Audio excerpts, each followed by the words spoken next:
Hey everyone, my name is Jen and welcome to my channel. I am a woman in long-term recovery. I'm a CARC, a SERPA, a rape crisis counselor, syringe peer, the founder of Supplies for Life, and a whole bunch of other stuff. If you are new here, welcome. If you are returning, remember you are loved. So, I got this guy. Why? Oh, why? You see? What are you laughing at? You want to see a magic trick? And now for my final act. Ta-da! A cat. Oh, I see her tail. So there's Lula. Here's Connor. I'm here. There's other people here. So welcome back. Oh, thank you. Thank you. So the last time you were on the channel, it was like probably it was the day before you went away to your run. So that was in January? Yeah. Holy moly. So it's July. The last time he was here was in January. It was the night before he was leaving to go to inpatient, to finish regular inpatient, and then for some aftercare. Then he graduated that, came back home, and then now he's in a living facility about an hour and a half from where I live. And how many months sober? We just celebrated 7 months sober, so. That's like, so how does it feel? It's breathtaking. You know,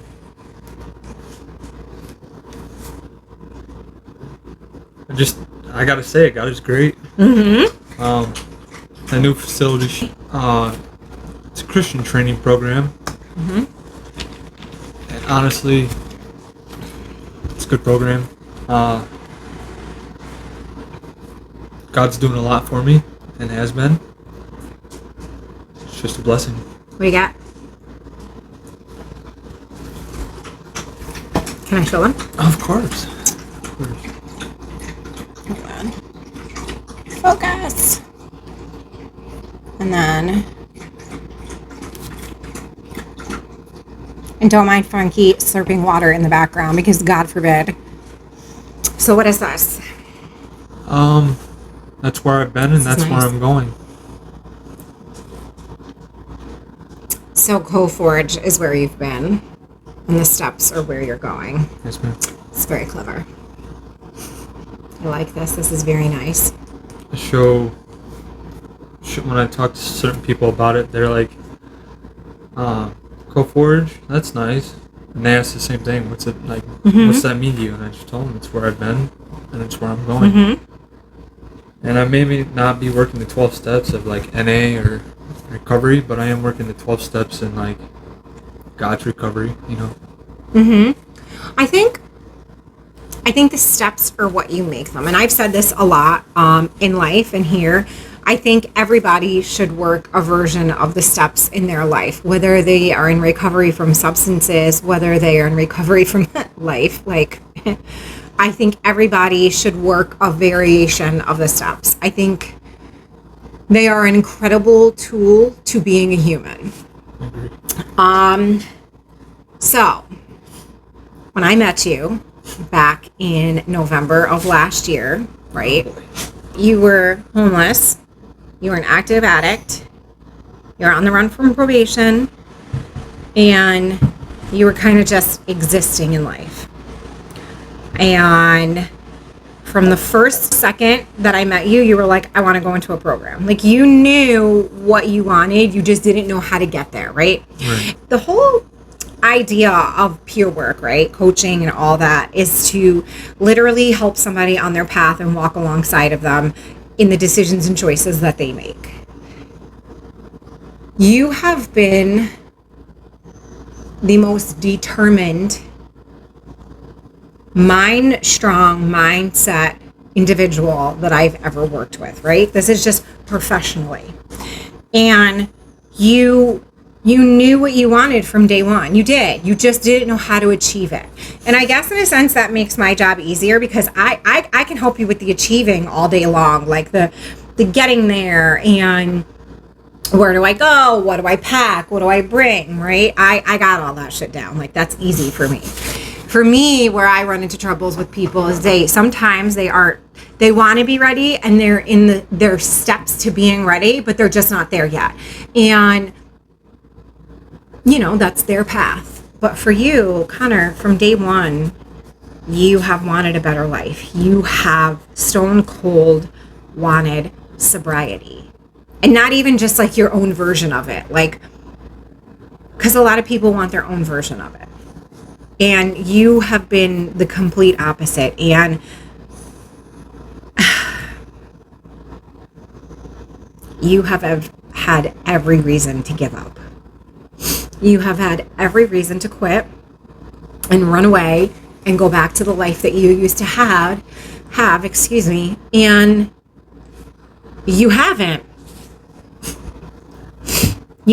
So when Connor came home from his extended stay at Cove Forge, he and I worked very diligently with the woman that he was working with there. You should call her, actually. Johnson. Yeah. Yeah, I thought, actually, that's funny. I was just thinking about Yeah, it. you should call her tomorrow. And the three of us worked together, her and I, not knowing each other from a hole in the wall, all for the love of Connor. And we set up DSS appointments and SNAP appointments and all the appointments for housing and this and that. And I was promised that he had an apartment when he came home through an assisted living program. And somewhere, somehow, the ball was dropped. And the day before he was supposed to come home, I called over there and they were like, yeah, about that. Somebody else took that place. And it was very disheartening for him, for me, for everything. But I said, you know what? We'll get you into a different program. You can come stay here. So he stayed here, right? And he was here for like 2 weeks. And the next place fell through. And then he was here for a few more days and we found this and then that. And then we went to probation together and we talked and we this. And then he went back to court for probation, got resentenced, got put back on probation. He had to do some extra time because he was delinquent. Delinquent meaning he was not reporting for an extended period of time. So they stopped his time. So even though he started reporting again, it didn't really count. He's gone through a lot of stuff, and 7 months. That's fucking incredible. It's crazy. Yeah. It's Don't mind this little thing. It's quite the blessing, honestly. I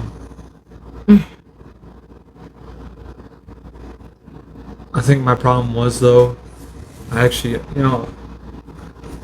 forgive me. I hit my knee. I was playing basketball last night until 9:30, and something in me just told me to pray. And I'm not good at praying. This is something new I just picked up at being at this new program and stuff. But God put the words on my heart and they just came out. And one of the things was, I was thankful for Jen for being an obstacle. And I know it sounds messed up that way. I'm sorry. I love it. I was thankful for Jen for being an obstacle. Well, if I say an object, then it's like, Hey, so she's that an ain't object the now? truth. Women are not. No, women are not objects. But Oh, I love you so much. That was great. Jared's gonna appreciate that. well, I told him earlier too. He kind of just laughed at me. So, but God put you in my life to divert me off the path of addiction. I couldn't be any more thankful for that. And thanks. Made me lose my train of thought. Yeah. What was I going from? Besides that, I'm an obstacle. Well, what led to that though? You said last night you were playing basketball and you started to pray, and you're thankful for me being an obstacle in your life off the path of addiction. Yeah. So, thankful that God did put you in my life and steered me off that path, because honestly, my problem was I didn't have a problem getting started getting high. Just my problem was stopping. I couldn't figure it out. A lot of addicts would understand and know too. Yeah. They're just scared, but it's more or less like I never thought I was going to stop. And some people may know or have heard, like, once an addict, always an addict. That's BS. But, like, I thought I was going to die an addict. Thought I was going to die 110 pounds soaking wet. And honestly, I'm grateful to be at where I'm at now. It's a miracle. It is.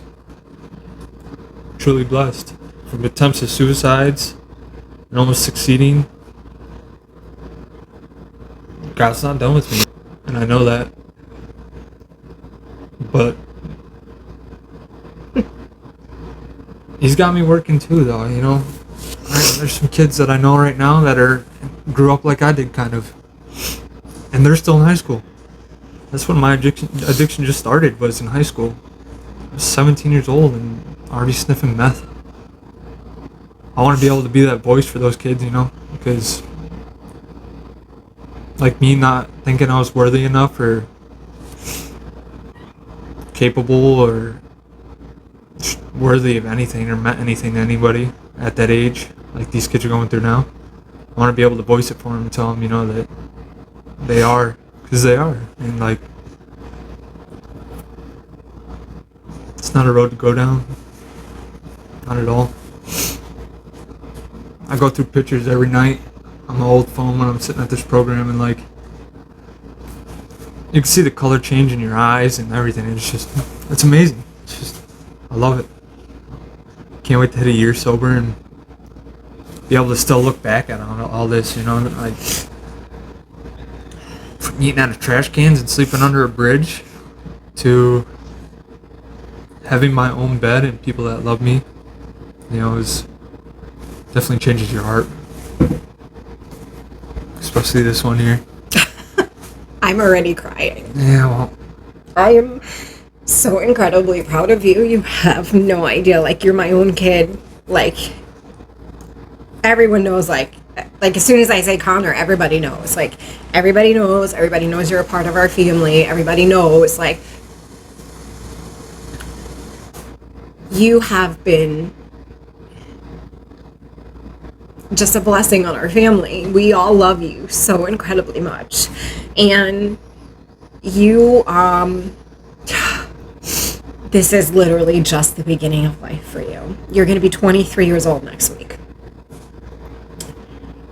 You literally have the world by the balls. You can go anywhere and be anything from here. This is not your story. This is a chapter.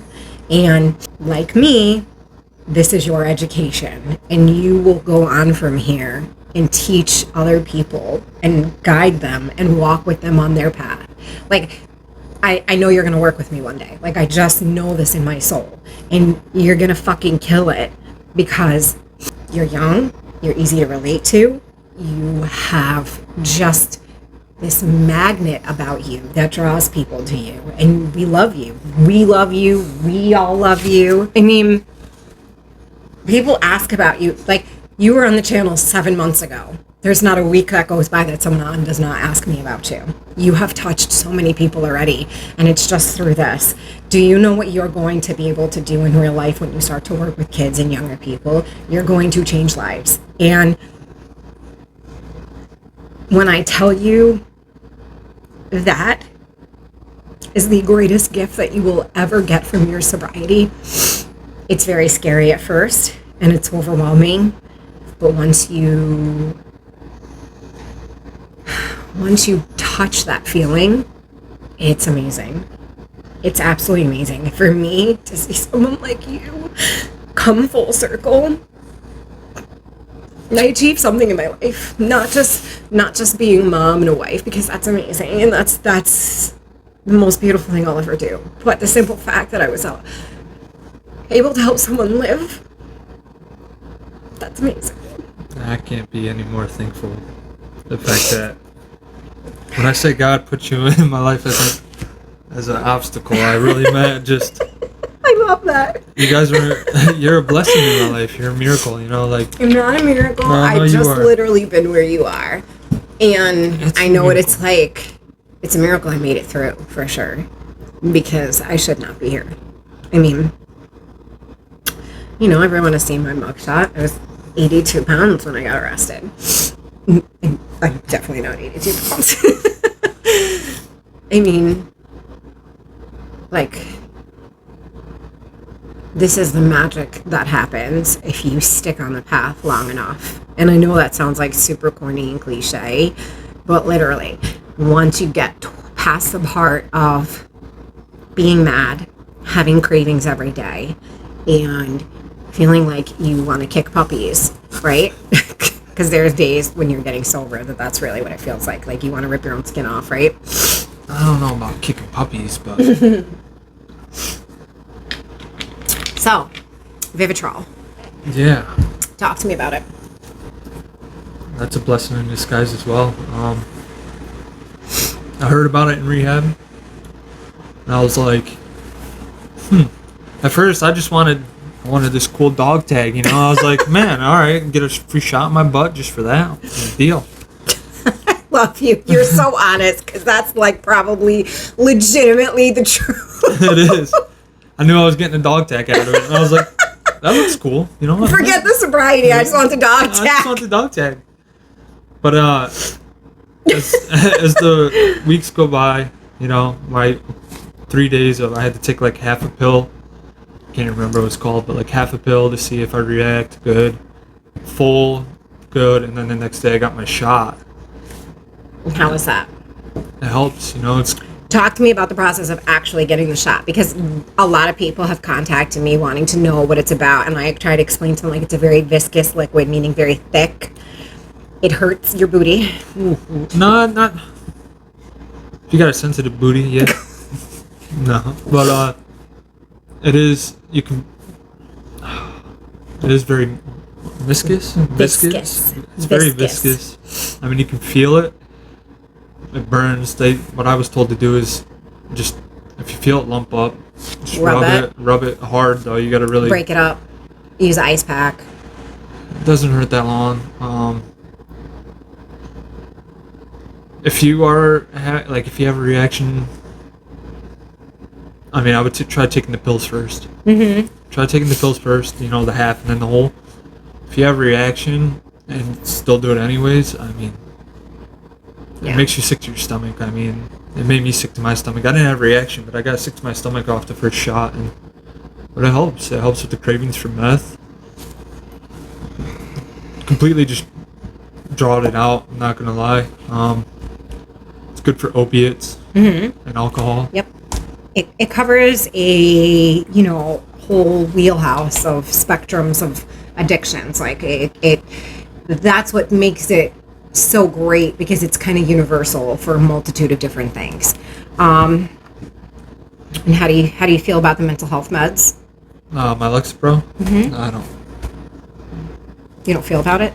Oh no, some people wouldn't spill what they're taking. You know what I mean? You don't have to. I already did. We can delete it. No, it's okay. Okay. It's my family here too. I don't. Okay. You know. I just, sometimes one of the reasons why I feel like these types of videos are so powerful and so needed is because when people that you feel that you can trust have an open, candid conversation about what is working for them in their life, it makes it easier for other people to say, hey, doctor, I know someone who's taking Lexapro. I know someone who's taking Vivitrol.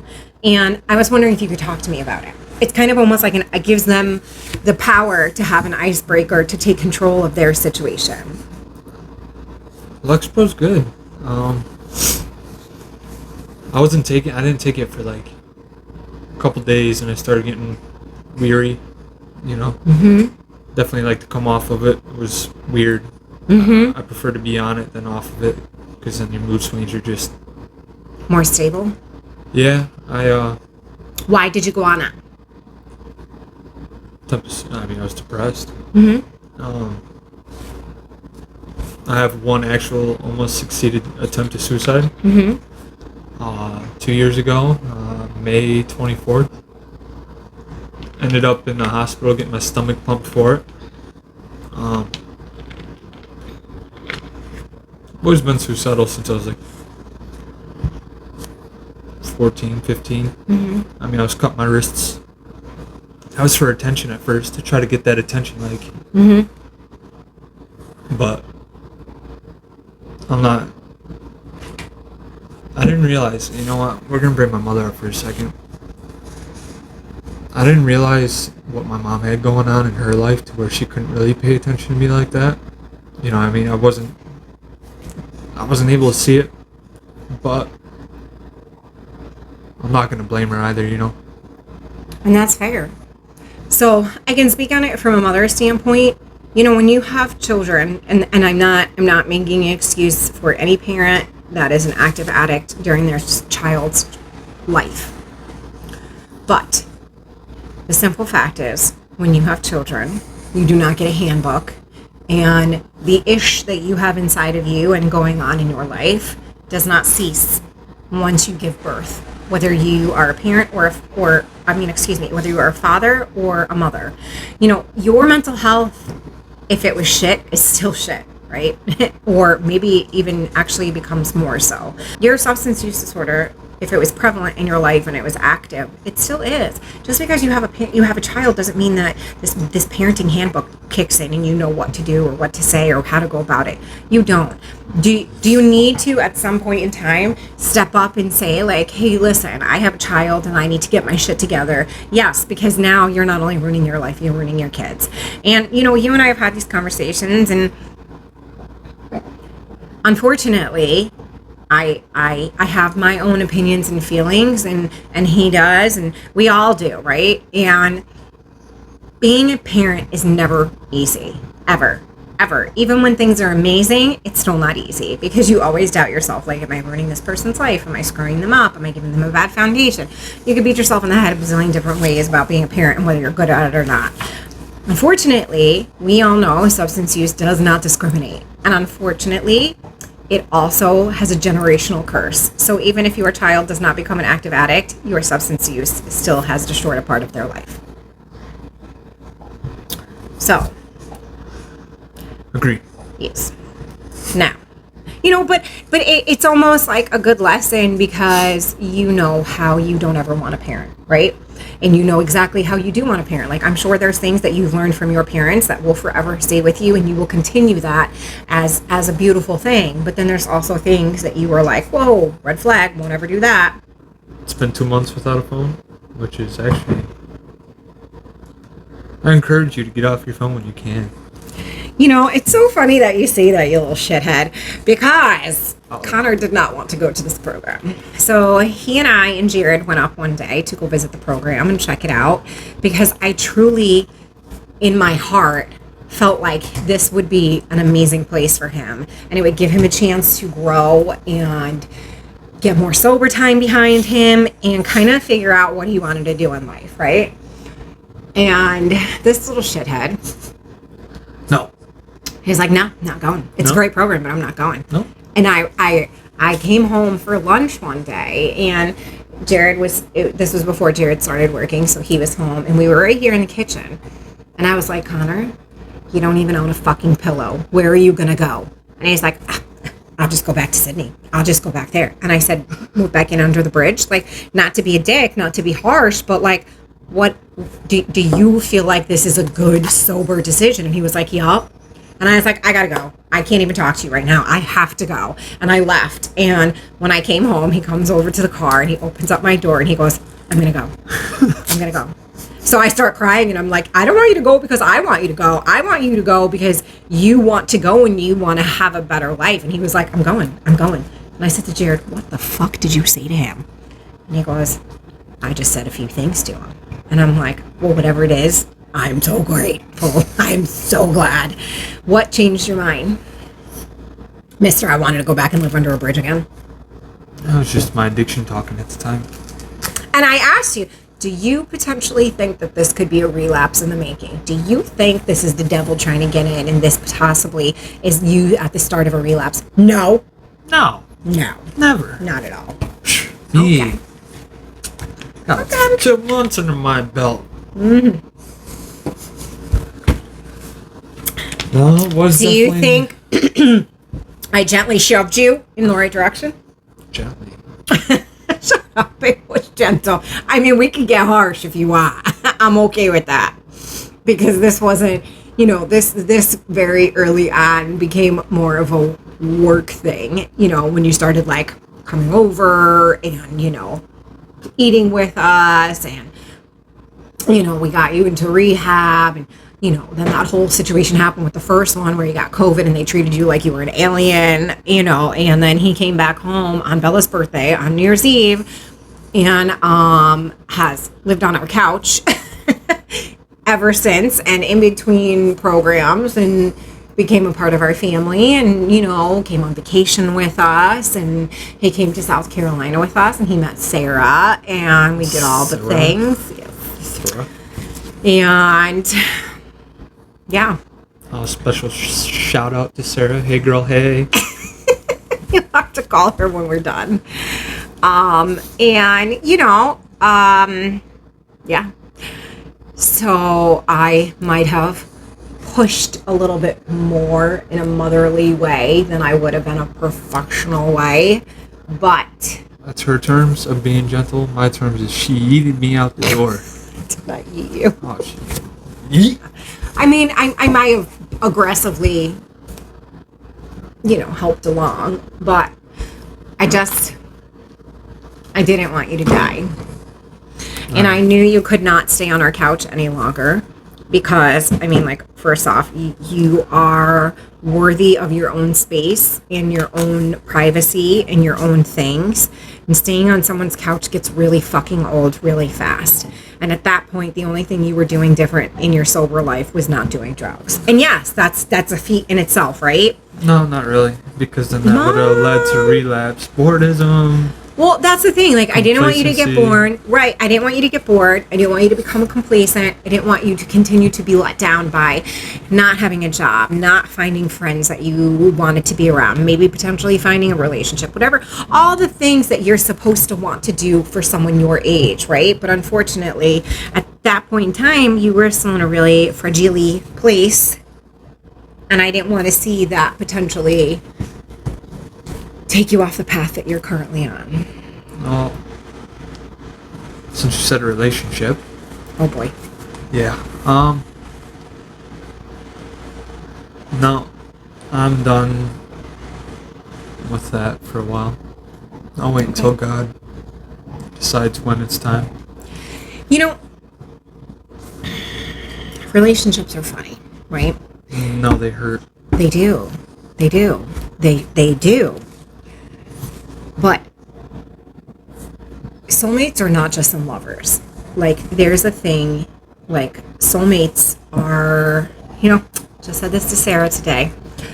Soulmates are also friends. There are people that come into your life during a time, whether it's good, bad, or whatever, and they literally are like your friendship mate.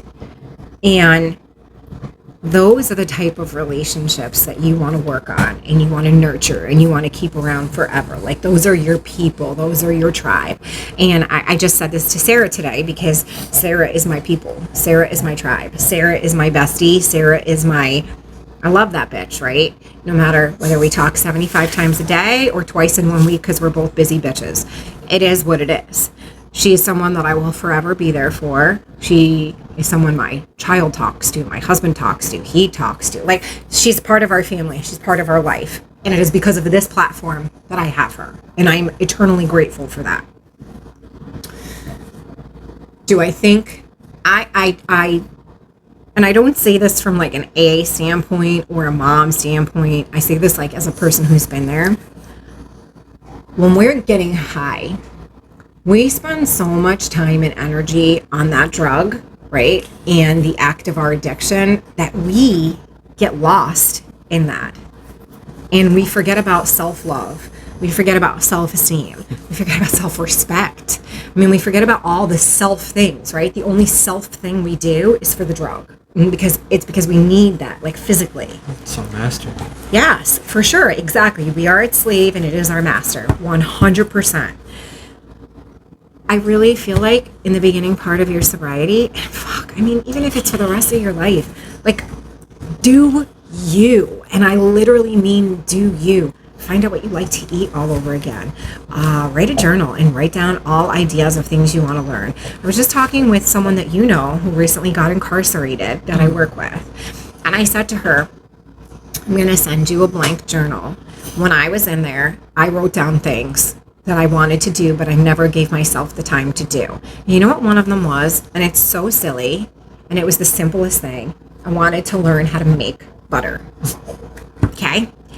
So I was in lock for 65 days. I wrote down every kind of butter combination I could think of. I still have the book. It's in my bedroom. Okay. And I shared this story with her, and she goes, I'm going to do that. She's always in these very codependent relationships, and this is the first time she's ever really going to be on her own, right? Even though she's in a secured space, she's still on her own. She actually said to me the other day, she goes, "Did you ever learn how to make butter?" And I said, "You're damn right I did. And I even taught my kid how to do it. We have made butter several times. Shit, we even made mayo. Remember, you were here." When was this? Oh, God. My We were sitting here. first few months, I guess, or 2 months, month and a half. Don't really remember. No, foggy. It was foggy. Normal. Foggy. Your brain was getting back on track. You were learning how to process things. Couldn't even hold a conversation. Wait, that's not true. You could. You know what? Don't pick on you, okay? I'm not picking on me. I'm picking on that dead guy. I'm not picking on me. You were learning how to human all over again without substances. That's fucking rough. I could barely even walk when I was getting. It's rough. That's crazy. Like, it's rough. It's life is hard, and being a human is hard. And then, being a young man is hard, and being homeless is hard, and not feeling like you have anyone to depend on is hard. There are days words are hard for me, and I'm over here like living my best life, and I trip over my own words and get stumbled up. I'm a human. I'm gonna make mistakes. We're not perfect. No, and I think that's the thing. Like, we hold ourselves to this accountability level of perfection, and that's pure shit. You know what I learned at this new program? Please tell me. It's our own expectations. If we set our expectations low, we won't let ourselves down. So it's keep your expectations low. I don't want you to keep your expectations low because not too low. Right. We don't want to slow. But low enough. Well, yeah. Keep them normal. Like, we don't have to have these extravagant expectations, right? But we do have to have expectations of respect, dignity, honesty, Manners. Doing the next right thing. Correct. Those are human level expectations. Saying I'm going to be, driving a Maserati next week is a bullshit expectation. Don't say that. You ask and you shall receive. Okay. Listen, I don't even care about that type of stuff. I just want to buy a house. I want to buy a house so I can have all the animals I want. And Frankie has somewhere to run around. We're going to have pigs running around too? Possibly. Yes. I get the rest of those. We already got chickens and pigs. I mean, let's let them run around in the backyard. Let's do it. I'm ready for some pig wrestling. So, is there anything that you want to say to the people?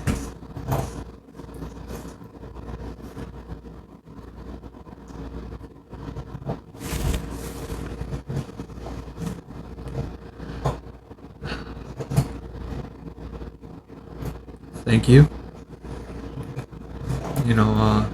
Thank you for being here through every step, every up, down, hard moment. Thank you for sticking with me, making me feel I'm worth something. Having my back, keeping me encouraged, hopeful, and just chugging right along. It's a blessing to have you guys in my corner as well. I couldn't be any more thankful. Just know you guys are worth it. If you ever feel like you're not worthy, you're worth it. And you're more than loved. And I think with that, we are done. I appreciate you coming back and talking with everyone. I know I am, every chance I can, I brag about you and I tell everyone how well you're doing and how much we love you and how much of a blessing you are, and we love you so incredibly much. And I know in the tips of my toes, this is just the beginning for you. And I will be here every step of the way, even if you don't want me to be. No, I definitely want you to. I brag about you guys too, you and you guys as well. Mm-hmm. When I was in rehab, I was like, I was getting mail, and it was a bunch of different people, and everyone's like, "Why are you getting all this fan mail?" I was because like, you're loved. Yeah, exactly. Yes. But, I think once you're ready, maybe in a year or so, you should probably start your own channel. No promises to be made. But he'll be back here. I'll be back here, but no promises to be made. Okay. So, Frankie is gnawing on a bone, so if you hear her, please excuse her. But thank you, everyone, for watching this video. And remember, we recover loudly, so those behind us do not suffer in silence. Bye, guys. Peace out, Girl Scouts.